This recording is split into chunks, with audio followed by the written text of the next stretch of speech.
remember the KIAs, but there's a lot of taboo around suicide. We're here to say, you know, these people died from their silent wounds. They died from their service. It may not have been a bullet in battle that took them out, but they served their country honorably. And it's also their way of speaking out to other veterans and saying, hey, there is hope. Reach out to somebody. And the families, really the unexpected thing is the families have kind of rallied behind this flag and have become some of our biggest supporters in this mission, because they see their loved one at the top of Mount Everest, you know, their name up there, giving back and doing something, you know, to help reach other veterans. You know, they're living on, and it's what better way to get their names out there and remembered than to show them from the top of Mount Everest. Provide service and support for the veteran community. I mean, that's what the Legion's about, that's what we're about. We do it slightly differently, but it's all working towards the same end goal. As service members, we go across the world to fight war. We went across the world to fight for peace and to help our fellow man by taking in relief supplies to a village that was damaged by the earthquake.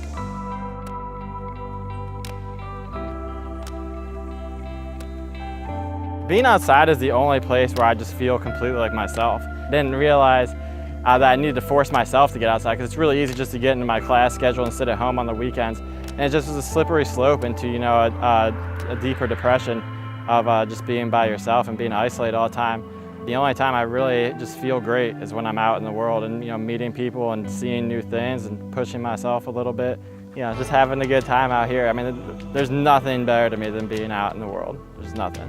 Basically, it's just like-minded people who are kind of have the same goal in mind, and we're kind of, in our own ways, going through similar situations and all hoping for similar outcomes, you know. Summit for Soldiers does a really good job of taking people from all different kinds of backgrounds and even putting them all in one place, doing similar activities or the same activity, and everyone's getting their own thing out of it. You know, my vision for this is we go out of business, quite frankly. You know, we start a trend out there, or reignite a trend that's out there of just taking care of each other when we come home. So you don't have to have groups like ours. We can just go out and climb. We can just get together, be a knitting club. It doesn't matter. It's all about coming together as organizations and making sure people are getting connected somewhere. Without the American Legion, we wouldn't have been able to take over the team of trekkers. You know, I raised my own funds for Everest to climb, but to be able to finally, now we can do what we've always wanted to do, take people out on these trips. So that's been huge.